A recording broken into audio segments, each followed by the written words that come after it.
Hare Hare, Hare Krishna, Krishna Krishna, Hare Hare, Hare Rama, Rama Rama, Hare Hare, Hare Krishna, Krishna Krishna Krishna, Hare Hare, Hare Rama, Rama Rama, Hare Hare, Hare Krishna, Krishna Krishna, Hare Hare, Hare Rama, Rama Rama, Hare Hare, Hare Krishna, Krishna Krishna, Hare Hare, Hare Rama, Rama Rama, Hare Hare, Hare Krishna, Krishna Krishna, Hare Hare, Hare Rama, Rama Rama,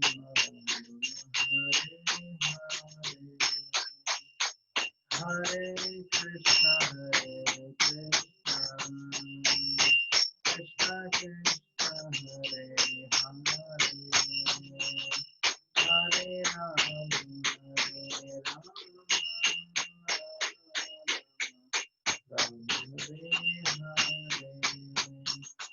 Jaya Ram Madan Mohan Madan Jaya Prabhupada, Jaya Prabhupada, Jaya Prabhupada, Jaya Prabhupada, Nitya Gaur Hari Bol, Hari Bol. Oh, Nitya Gaur Hari Bol, Nitya Gaur Hari Bol, Hari Bol, Hari Bol, Nitya Gaur Hari Bol.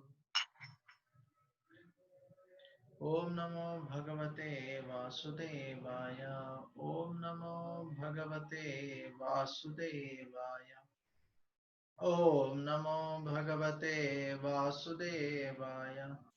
Narayanam Namaskrityam Naram Chaiva Narottamam Devim Saraswatim Vyasam Tato Jayamudire Nashtaprayeshu Bhadreshu Nityam Bhagavata Sevaya Bhagavate Uttama Shloke Bhaktir Bhavati Naistiki Krishnaya Vasudevaya Devaki Nandana Cha Nanda Gopakumaraya Govindaya Namo Namaha.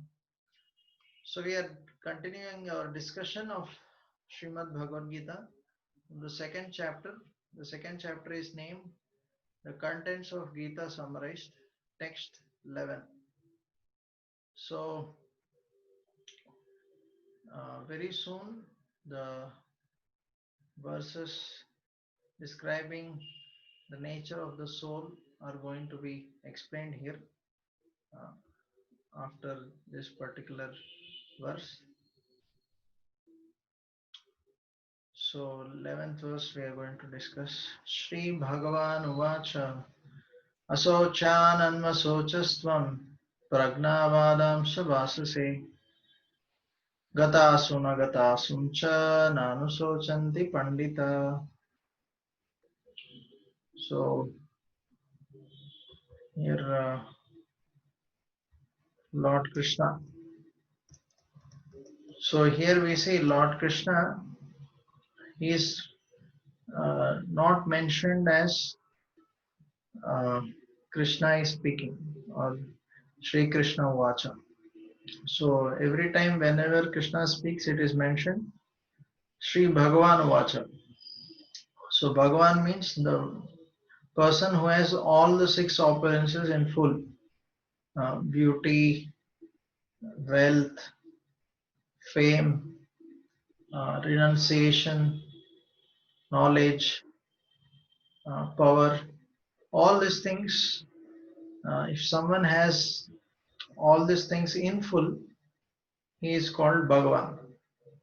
Okay, so Krishna is the only personality who has all these things in full and forever.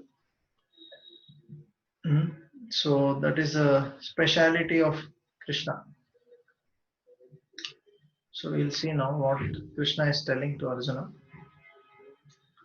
While speaking learned words, you are mourning for what is not worthy of grief. Those who are wise lament neither for the living nor for the dead. Purport. The Lord at once took the position of the teacher and chastised the student, calling him indirectly a fool. The Lord said, "You are talking like a learned man, but you do not know that one who is learned, one who knows what is body and what is soul, does not lament for any stage of the body, neither in the living nor in the dead condition." As explained in later chapters, it will be clear that knowledge means to know matter and spirit and the control of both. Arjuna argued that religious principles should be given more importance than politics or sociology. But he did not know that knowledge of matter, soul, and the supreme is even more important than religious familiaris. And because he was lacking in that knowledge, he should have not posed himself as a very learned man. As he did not happen to be a very learned man, he was consequently lamenting for something which was unworthy of lamentation. The body is born and is destined to be vanquished today or tomorrow. Therefore, the body is not as important as the soul. One who knows this is actually learned, and for him there is no cause for lamentation, regardless of the condition of the material body. Om Ajnanatimirandasya Gnananjana चक्षुरुन्मिलितं येन तस्मै श्रीगुरवे नमः। नमामि विष्णुपादाय कृष्णप्रेष्ठाय भूतले श्रीमते भक्तिवेदान्त स्वामिनिति नामिने। नमस्ते सरस्वते देवे गौरवाणी प्रचारिणे निर्विशेष शून्यवादी पाश्चात्यदेशतारिणे। जय श्री कृष्ण चैतन्य प्रभु नित्यानंद श्री अद्वैत गदाधर श्रीवासादि गौर भक्तवृंद। हरे कृष्णा कृष्णा कृष्णा हरे हरे, हरे Ram Ram Ram Hare Hare. So generally before we speak, we recite this prayers to the acharyas, to the great devotees, so that we can speak properly as per the parampara, and also we seek their blessings so that we can speak properly. So here Arjuna, we see in the first chapter, he was telling so many reasons why he will not fight, and he was completely bewildered whether to fight or go to forest. Uh, so finally, in that bewildered state, he thought he is not able to take a decision. So finally, he surrenders to Krishna and he becomes his disciple. Then Krishna starts uh, guiding him. Okay, so actually, previous to that, in the sense, Arjuna and Krishna, they were friends. Uh, but between friends, we cannot have much discussion. In the sense, philosophical discussions may not go on well in the mood of teacher and student. They may not be able to receive the other person. So here Arjuna became a disciple, and Krishna became the teacher. So from now we see Krishna in action in Bhagavad Gita. Actually, from this previously also in the 2.2 also he starts, but here onwards uh, there is very elaborate description by Krishna. From here Krishna speaks a lot because now Arjuna is surrendered. Until Arjuna surrendered, Krishna was not speaking, right? Because unless we are submissive to hear, we will not hear only. So one of the very important qualities of a student or disciple to understand the scriptures like Bhagavad Gita is submissiveness. So in the fourth chapter, Krishna tells, Tadvidhi pranipatena pariprashnena sevaya upadekshanti te gnanam jnaninas tattvadarshina. So Krishna tells that one should be having the following qualities to be a good student, disciple. One should be submissive, one should render service, and one should inquire properly. So if somebody has these three, then the Guru will be very pleased and he will be willing to reveal more and more knowledge, because the Guru knows the entire knowledge as it is. So he can reveal to a good student.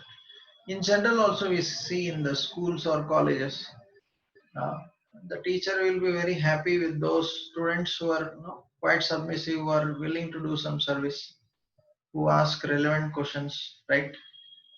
But somebody is arrogant, doesn't listen, doesn't do any service. Obviously, the teacher is not happy, right?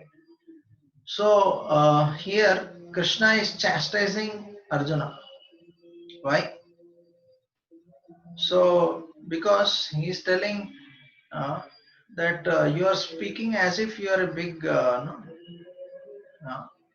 learned scholar, but actually you are just lamenting for something which is not worthy. Hmm? Because Arjuna was worried about the relatives, right? If I kill relatives, what will happen, right? So he is lamenting about the death of his relatives. So Krishna is telling there is no need to lament. Uh, so he is telling those who are wise lament neither for the living nor the dead. So actually in the body is alive only because of the presence of the soul. And when the soul leaves the body, then the body is dead, right? No longer this body is active. So only the body exhibits consciousness because of the presence of soul. So this is a proof of the existence of soul. So when we compare a dead body and a living body, so we say somebody has passed away when somebody dies. But what has passed away? The body is still there, right? We are seeing that the person has hands, legs, everything, right? So, so then what exactly has passed away? The soul has passed away, right? So that's why there is no consciousness. So it is very simple to understand. So, and why the body is attractive or active? Only because of presence of soul. Once the soul leaves, no longer anybody wants, uh, even the relatives don't want that body, right? They want to burn it off because it starts smelling, rotting, right? So, uh, but one should understand that the soul is eternal, body is temporary. Ajo nityam shashvatoyam purano na hanyate hanyamane sharire. So this is, the soul is unborn, eternal. It can never be destroyed. The body is destroyed, but the soul is never destroyed. So this is a happy news for all of us that we are eternal. Many times we are fearful or morose because of this. That we are too much afraid of death. Like currently now, we see all over the world, people are fearful of corona, COVID. So they are fearful of death. Yeah, so it doesn't mean that we should not take care of the body, but at the same time, we should not be so fearful. We should take the precautions uh, and just depend on God. So when we understand that we are soul, we'll be able to come out of so many unnecessary anxieties. Like Socrates, he thought that uh,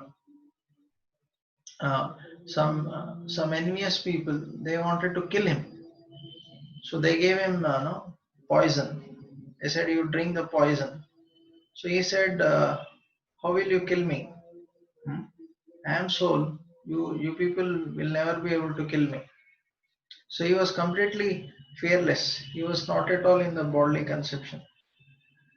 Uh, so those people who are aware of this knowledge and also they are trying to apply this knowledge. So when they get this realization, they become completely fearless. So that's how the knowledge of Bhagavad Gita is practical. Sometimes people think, oh, Bhagavad Gita is for oldies. It is not meant for us. When I become 70-year-old, maybe that time I can study. No, it is relevant. Otherwise, why Krishna is telling this to Arjuna, who is in a war? Arjuna is a Kshatriya, right? He is meant to fight. And after studying the Bhagavad Gita or hearing the Bhagavad Gita, Arjuna, started his fighting, right? So it is meant to help us to do your duties in a proper way, in a better way, in the right spirit. Okay. So without this knowledge, people are actually unnecessarily becoming fearful or getting into so many unnecessary anxieties. So this knowledge has solution for all the problems, the knowledge of soul. So Srila Prabhupada, the founder of ISKCON, when he went to MIT, Massachusetts Institute of Technology in US, so he said, where is the department to understand the soul, that we are soul, not this body? There are so many departments, mechanical department, chemical, computer science, so many departments, but where is the department to understand this? This is the foundation. This is the basis. Lacking this, people are unnecessarily fighting in the name of religion, the name of country, society, racism. So much uh, wars, so many wars. We have seen the World War. Uh, that is all based on this racism only, right? Based on the bodily conception. So this basic knowledge itself can help so much, remove so many problems in the society. Hmm? So we should be first of all be aware of this knowledge, and we should also share this knowledge with others because that can help them also to come out. So there were no, two very fat ladies. So they were always being commented by people around them because they were quite fat. So one day they heard a lecture on Bhagavad Gita, that they went and sat in that lecture. So they heard, you are not these bodies, you are spirit souls. So the moment they heard this, they were so happy. They thought, oh, really? We are not this body. I am so much identifying with this body and suffering. Yeah, so this body is just a covering on the soul, which goes away at the time of death. So, Prabhupada is mentioning here, so when we understand that we are soul and it is eternal, so we need not lament unnecessarily. Uh, so somebody may have a question that, okay, if our near and dear ones leave, still should we not lament? Yeah, we can lament in the sense because they have done, suppose somebody is our parent and if they leave their body, then definitely we'll have pain, the pain of separation from them, that they have done so much for us from childhood and we have to be grateful for them, whatever they have done. So definitely, even Arjuna, if you see, when his son Abhimanyu left his body, he was lamenting.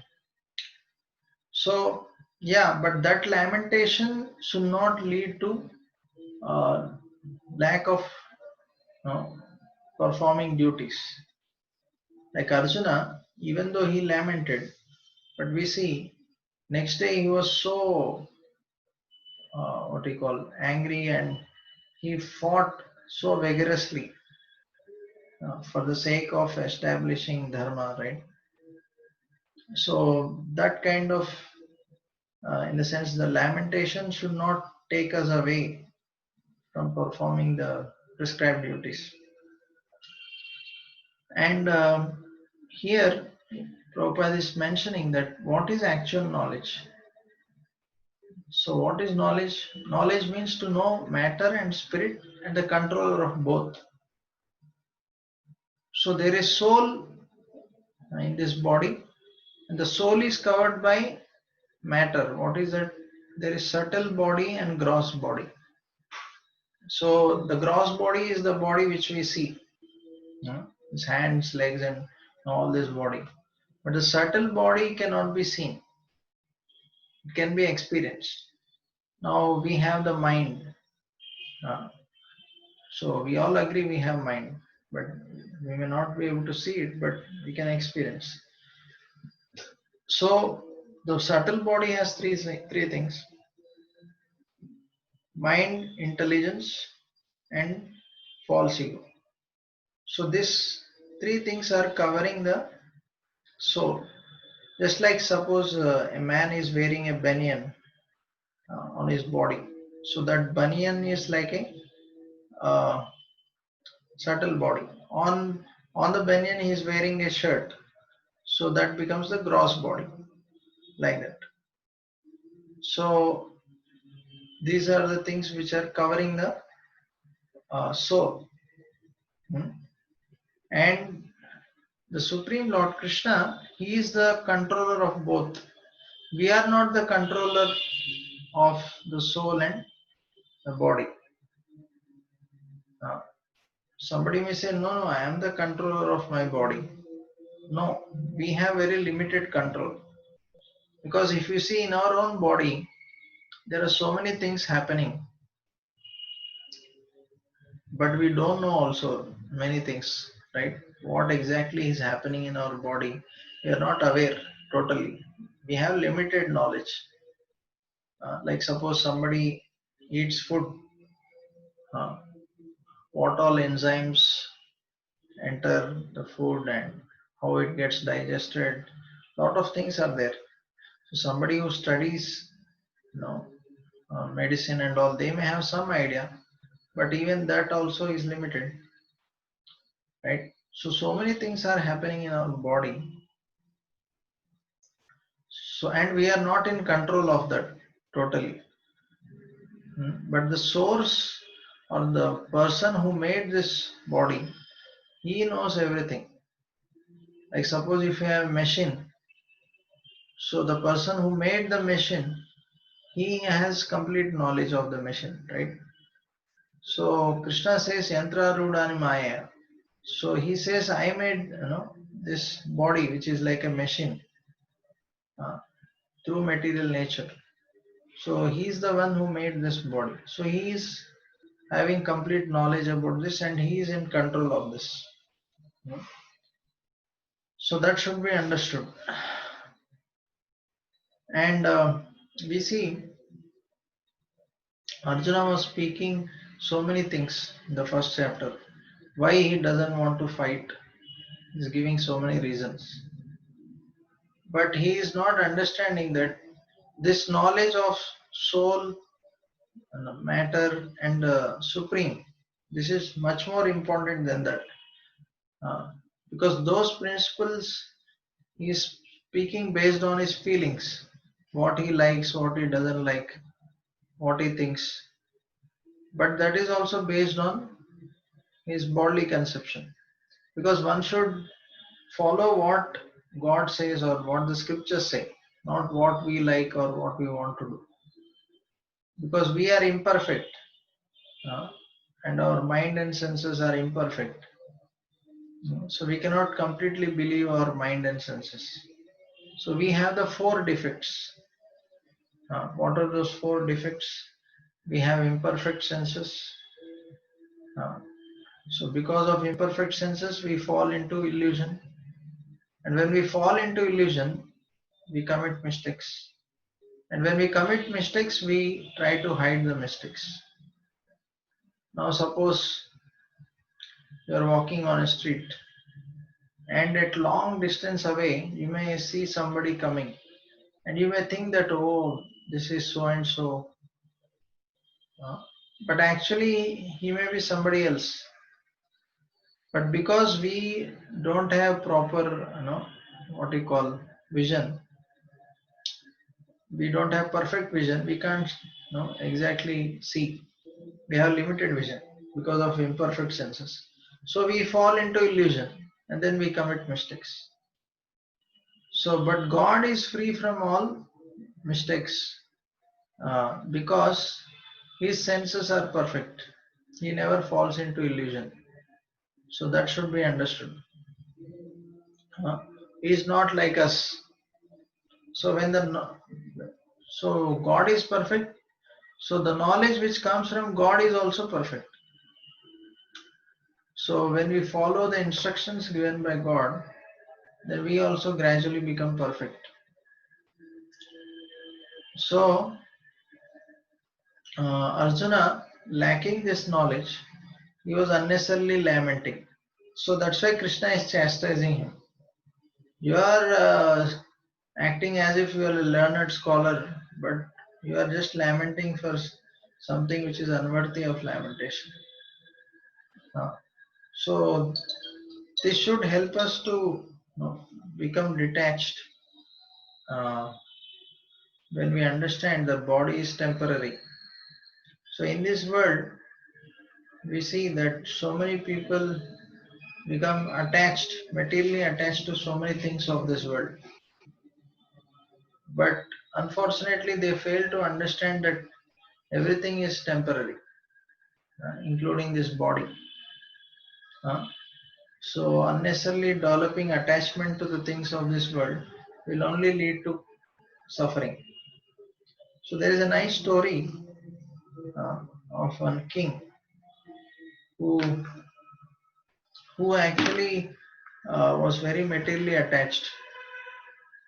So once one sage comes and he thought of telling him some instructions, spiritual instructions, but he saw that the king is not so keen or interested.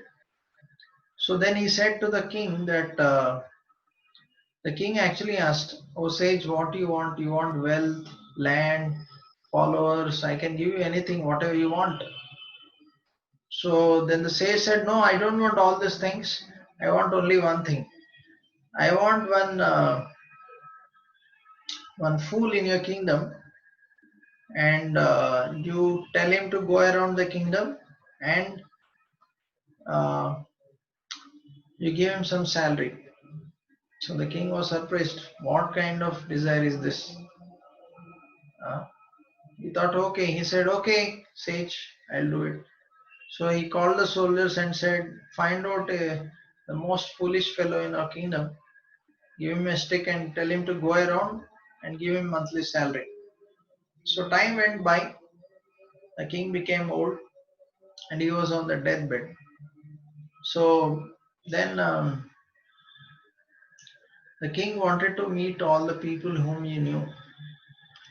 So one by one he started meeting. So after some time he remembered, oh, there is this uh, Murkha, fool, whom I have appointed. So now maybe we should meet him. So he told the soldiers to call him. So they called this, so they used to call him Murkha, fool. So then the king said, now you also have become old. Now better you retire and you appoint the next fool, uh, and you can retire. I will give you pension. Then the this Murkha, he asked the king, "O king, where are you going? I heard you're going somewhere." So the king said, "You don't understand. You will not understand where I am going." So then again he said, "Okay, at least you take some gold coins while going. It will be helpful." Then the king said, "Oh, Are Baba, you will not understand where I am going. I can't take all this." Then he said, "At least take some soldiers. They can serve you." He said, "You will not understand." So he said, "You just appoint one new Murkha and you leave this place." So this Murkha, he thought for some time and he gave the stick to this king. He said, "You are the next Murkha. You are the Mahamurk." So the king became angry. "How dare that you tell that I am the next Murk? Huh? How can you say that I am the Murk?" So then, uh, then the sage said, "See, you said that whole life you have worked hard to earn your wealth, followers, all these things. But now you are saying at the time of death, nothing is going to come with you. Whole life you struggle hard to get all this money, all these followers, so many things. Now nothing is coming. So that's why I call you Murkha, Mahamurkha." And the king realized, oh, he is not a fool. He is very knowledgeable. It seems he is very scholarly. He is a great saintly person. Then he asked, "Who are you?" Then he says, "I am the disciple of the sage who came years ago. So he told me to behave like this so that one day I can at least try to teach you something." Uh, so then the king realized his mistake and Murka started teaching him spiritual knowledge. So same way, we have to learn uh, something very vital from this story. So what is that we should learn from this story? Yeah, can answer in the chat.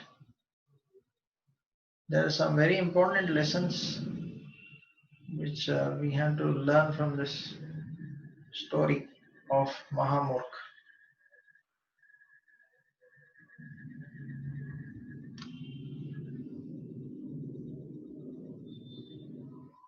Yeah,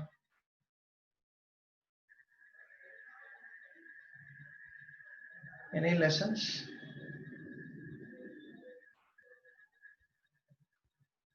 Okay, 1 minute.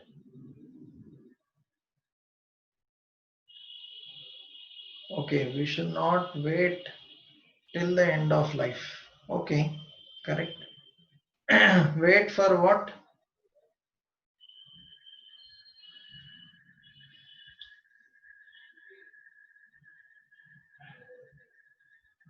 We should not wait for what exactly? Any other answers from anyone? What is the lesson we should learn? Okay, we should not wait for spiritual growth till the end of life. Okay, okay, correct. Actually, uh, yeah, we should practice.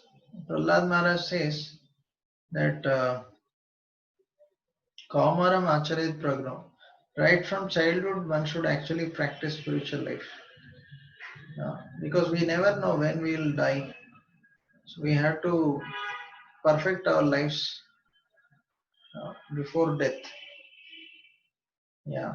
So one another thing is we should take care of the soul as well as the body. Correct. Generally, we only take care of the body, but we should also fulfill the needs of the soul. What is the need of the soul? To serve God, to serve Krishna. So when you are hungry, then we can see how can, in the sense, what is the need of the body? Food, right? And when there is no food, there is hunger. Same way, the soul also has needs. And when the soul's needs are not fulfilled, it comes out uh, in ugly ways as lust, greed, anger, envy. So when the soul serves God, it becomes completely satisfied because that is the natural position of the soul to serve Krishna. Okay. Another thing is we thrive for all materialistic desires, which will not be able to make anything in our next life. Yeah. So we should balance our life. Uh, just like a railway track, there are two lines, right? The train goes on the two lines, right? Same way, we should perform our material duties and also perform spiritual duties. We should chant Hare Krishna, we should study Bhagavad Gita. These things help us to become spiritually strong. Uh, and with that strength, we can do our normal routine duties in a proper state of consciousness. We should never think that by doing all this spiritual practices, our time will go waste. Actually, our time is saved because we will avoid so many bad habits. We'll avoid all useless gossip. We'll avoid so much useless social media, and we'll become much more focused. Our mind uh, will be able to concentrate on whatever we do much more easily. So actually, we save time. Sometimes people have a wrong notion that taking to spirituality means so much time waste. Actually, it is a time saver, not time waster. Okay. So next verse. Natvevaham jatu nasham, natvam neme chanadika, nachayvana bhavishyamaha, sarve vayam mataparam. Very important.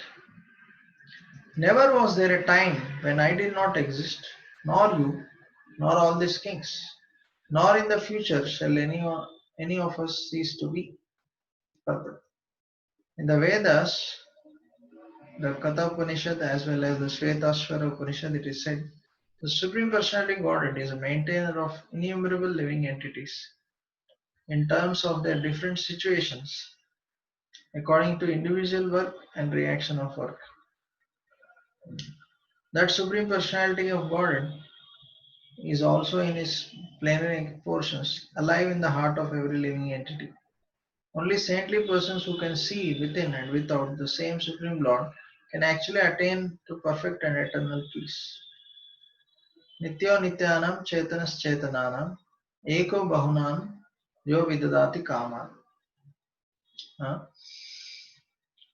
Attam atmastam e anupashyanti dhiras tesham shanti shashvati netaresha. The same Vedic truth given to Arjuna is given to all persons in the world who pose themselves as very learned but factually have but a poor fund of knowledge. The Lord says clearly that he himself, Arjuna, and all the kings who are assembled on the battlefield are eternally individual beings, and that the Lord is eternally the maintainer of the individual living entities, both in their condition and in their liberated situations. So the Supreme Personality of Godhead is the supreme individual person, and the Arjuna, the Lord's eternal associate, and all the kings assembled there, all individual eternal persons. It's not that they did not exist as individuals in the past, and it is not that they will not remain eternal persons. Their individuality existed in the past, and their individuality will continue to exist in the future without interruption. Therefore, there is no cause for lamentation for everyone, for anyone. So, because Arjuna was lamenting because he thought they will die and it is finished. So Krishna is telling, no, uh, we are eternal. I myself am eternal. I existed in the past. I am there now, and I will exist in the future. And same way, not only Krishna, but all the souls, all the living entities are also eternal. They existed in the past. They are there now. They will exist in future. So to give Arjuna confidence that we are eternal, so here he is explaining the nature of the soul. So the body is not eternal. See, the body at one point of time it didn't exist, right? We didn't have this body, right? Maybe suppose 100 years back. Few years back we got this body, right? And now it is growing. And maybe after 80 or 100 years, we may not have this body, right? No longer this body will exist on this world. The body which we are so nicely taking care of, so much we are attached to. After 80, 100 years, who can still say, yeah, maybe somebody may be alive also, but still it will not be the same body, right? It will be gone. So, but no need to worry. Why? Because we are going to exist still in the form of soul. Uh, so that's what uh, Krishna is telling, that there is no need to worry. And now there is one more important thing that here it is being introduced, that the Supreme Lord, he is the maintainer of everyone. Uh, so generally we think that we are the maintainers of our own body, and also uh, the bodies, the family members. But actually, who is the real maintainer? Now somebody may say, I am the person who is working, so I am the maintainer of my family. Okay, now if we discuss like that, so suppose we work and we get 1 lakh rupees. Now suppose God doesn't produce rice, dal, no, or wheat and all this. So even if we have 1 lakh, what will we do?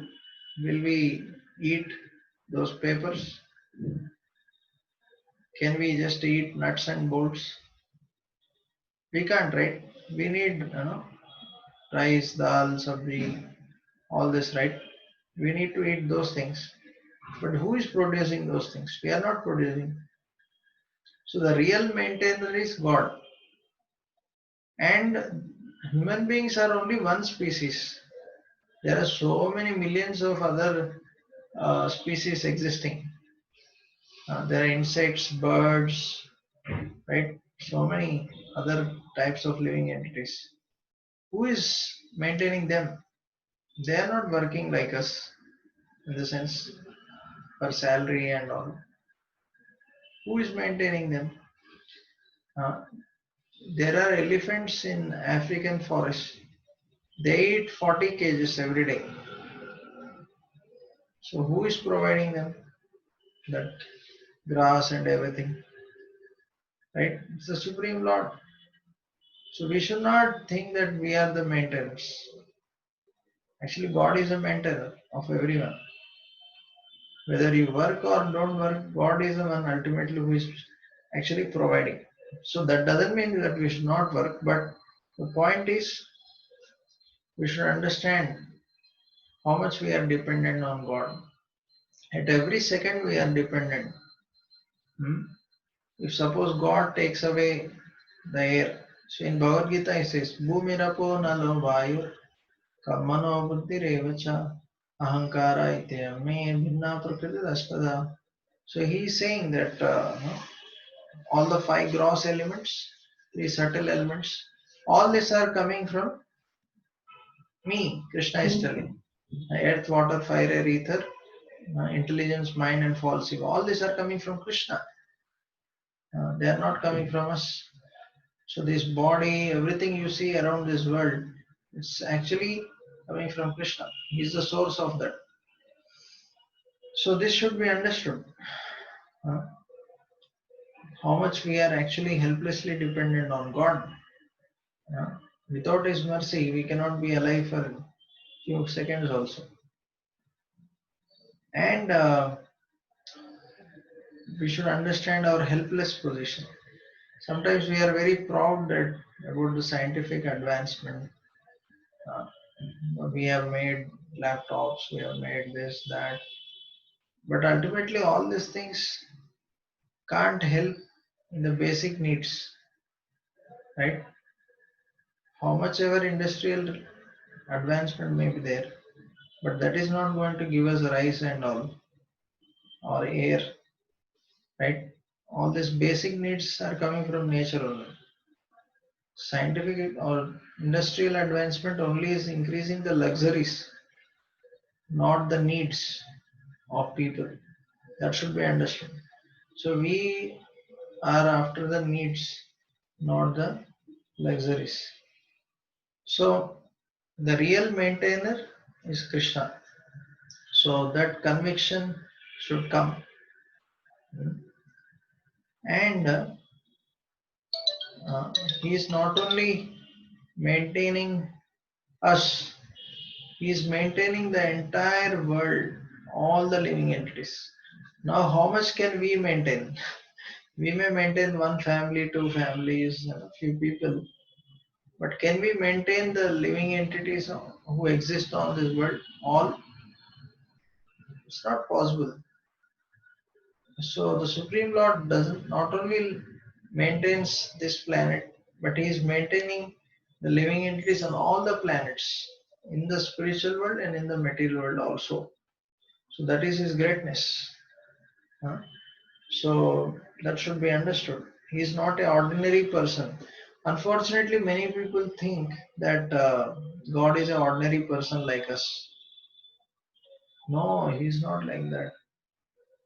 Uh, he is super extraordinary. Uh, Nobody can imitate his activities. Hmm. Actually, if you want to imitate, we have to imitate the activities of God, not just few activities, all the activities. Like Krishna, he showed the universal form. So, can anyone show? Any ordinary person? No.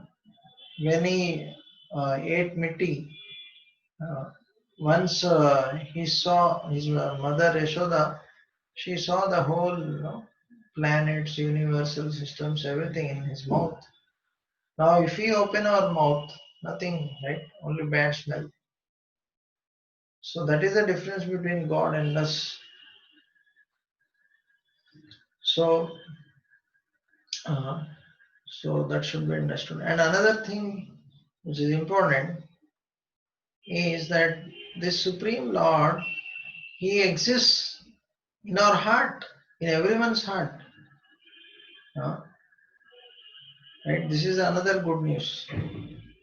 First good news is that we are soul and we are eternal.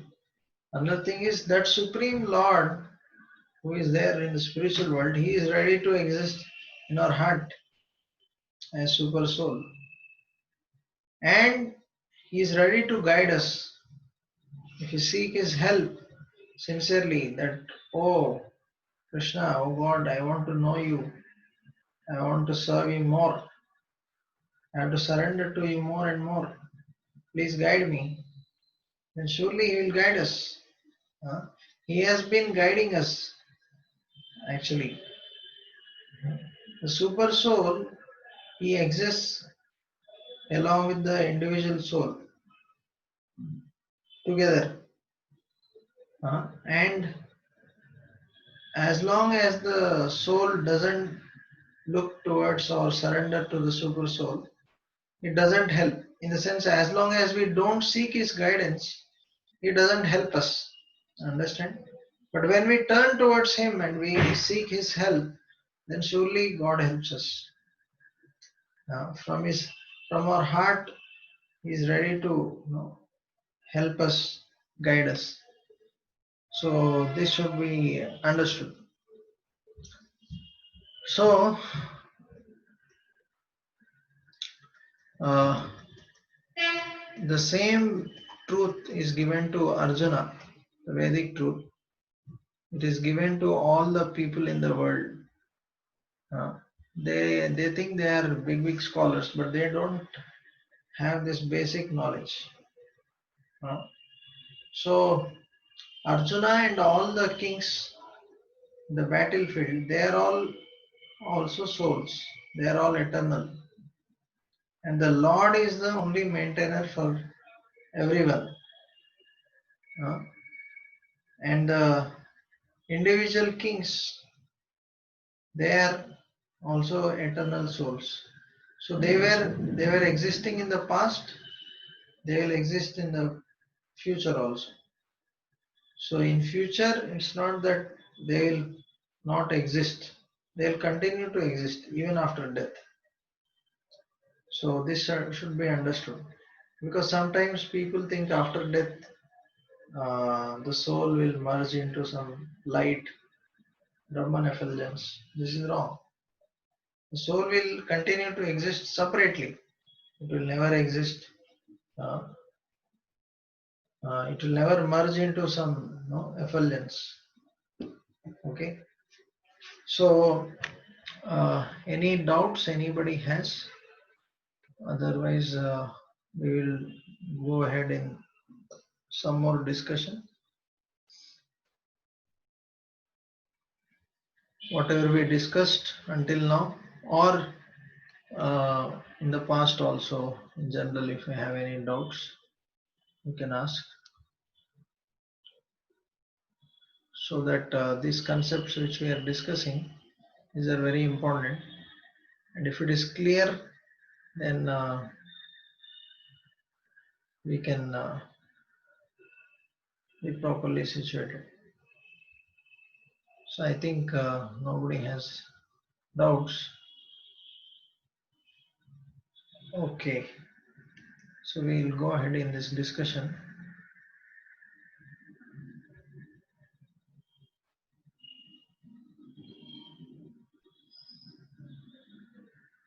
Acha, here is one question about what is the difference between Srimad Bhagavat and Bhagavad Gita? Yeah, actually, Bhagavad Gita is Bhagavan ka Gita. This is the song spoken by the Supreme Lord Krishna. And Srimad Bhagavatam, it is actually telling the various pastimes of Lord, various incarnations of Lord Krishna.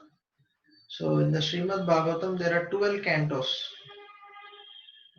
In the 12 cantos, the various pastimes of no, Krishna and his incarnations are explained, like Lord Varaha, who came as a wild boar, Narsimhadev, who is half lion, half woman, like that many Vamana Dev who came as a dwarf, So all these different incarnations, they are explained. All the stories, the pastimes of those incarnations are explained in detail. And not only that, we all need some examples in our life, right? So Bhagavad Gita gives philosophy, but it is like theory. But then, are there any examples of people who are applying Bhagavad Gita? People may have doubt, right? Who is following this teachings? So the Bhagavatam shows us examples of those people who are applying those teachings in their life. The principles of Bhagavad Gita, uh, like so, we see the stories or pastimes of so many great devotees in Srimad Bhagavatam. So we see the pastimes of Dhruva, the pastimes of Prahlad Maharaj, we see the pastimes of Ambarish Maharaj. So all these devotees, they have actually applied these teachings in their life. They have applied these teachings of Bhagavad Gita in their lives. So when we study Srimad Bhagavad Gita, we can appreciate actually, oh, all these devotees have so wonderfully applied those teachings. So it has 18,000 verses. Bhagavad Gita has 700, but Bhagavatam has 18,000 verses and very beautifully explained. Okay, so actually, uh, this coming 2nd September, there is Bhadra Purnima. So actually, that is a very auspicious day where it is mentioned that one who gives a gift of this Srimad Bhagavatam to any people who are in need, uh, or even we ourselves can purchase that. That is a very auspicious day to receive that or to give it to others. So we have that Srimad Bhagavatam in our ISKCON in many languages. So if anybody is interested, they can purchase it. It is in 18 volumes. Each book has more than 300, 400 pages. It's available currently in English, Telugu, and Hindi languages, and many other languages also. So, if anybody wants, they can purchase them. Very amazing pastimes are explained there. Okay. So, any other doubts anybody has?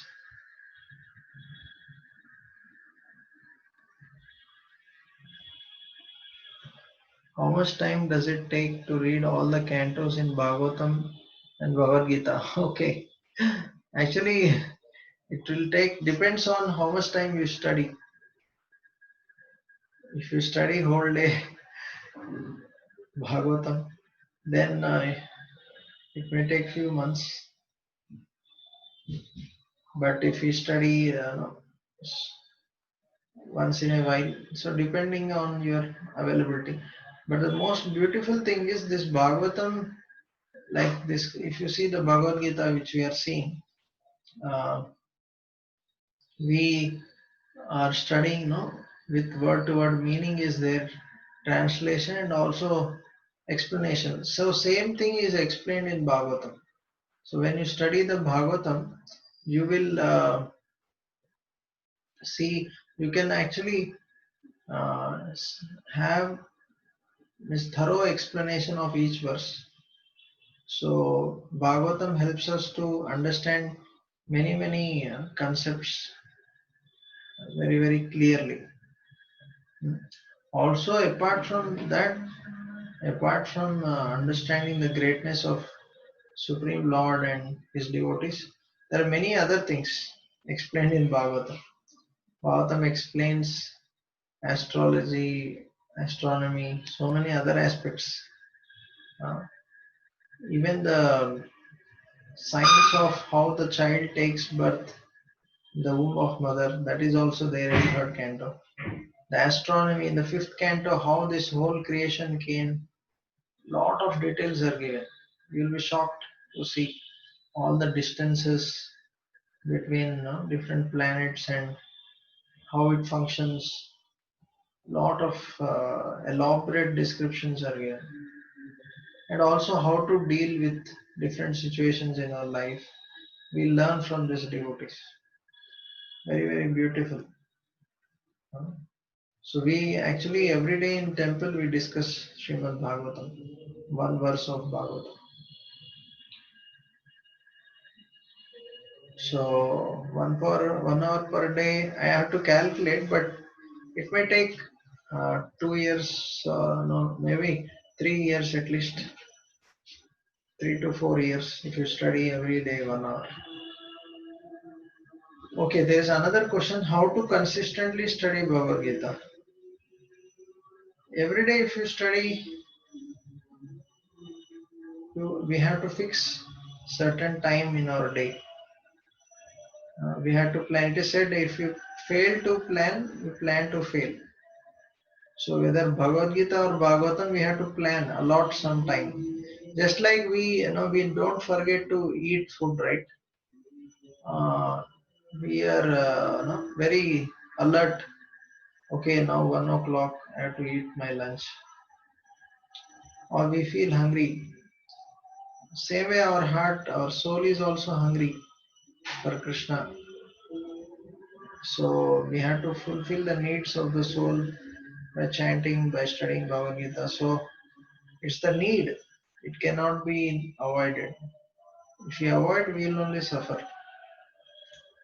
So if we develop that eagerness, understanding how it is a desperate need, just like for us to, we cannot avoid breathing, right? Then we'll die. It's a desperate need. Same way studying the scriptures like Bhagavad Gita, uh, chanting Hare Krishna, Krishna Krishna, Hare Hare, Hare Ram, Ram Ram, Hare Hare. These are also needs of the soul. So we cannot just deny them or avoid them just like that. Okay. So we have to uh, take it seriously. Another question here: is it necessary to take bath before reading Bhagavad Gita? Actually, it's not compulsory, but if you take bath, it is good. In the sense, if you take bath, we'll be in mode of goodness. In goodness, we can study nicely. So generally, when you sleep and get up, we are quite dull and we are not active, right? So if you take bath, then it will be, we'll be better situated. How much will the Bhagavatam cost? Okay. I think in English, normally it would cost 6,000 or so, I think. Now, because of this Bhadra Purnima, they have reduced to, I think, 5,000. Because as I said, there are 18 volumes. Each book is having, I think, 300 or 400 pages with lot of colorful pictures and everything. So that's why the cost is like that. Okay, fine. So any other questions?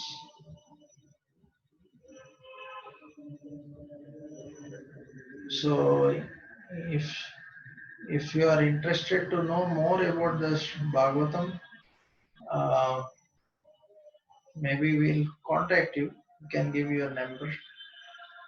We can maybe send you more details, and if you are interested, you can purchase. So keep chanting Hare Krishna, Krishna Krishna, Hare Hare, Hare Ram, Ram Ram, Hare Hare. So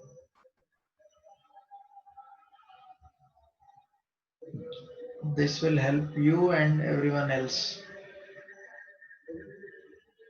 Okay, Srinath, you want to? purchase. If you want to know more about that, you can give your number, then I will tell someone to contact you. Acha, someone needs Bhagavad Gita in Hindi version. We'll actually, it is available in temple. If you can come to temple, ISKCON Habits, they will give you. Are there any classes for Bhagavatam? Actually, every day 8:10 there is Srimad Bhagavatam class in English. It is live telecast on Facebook. If you go to Facebook, Hyderabad ISKCON. So in that Hyderabad ISKCON,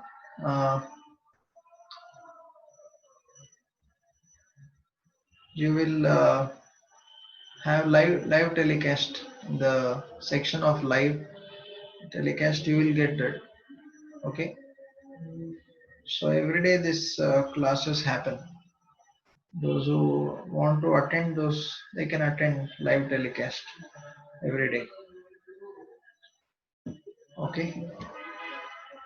So fine. Thank you all for attending these classes on Bhagavad Gita. So keep attending it.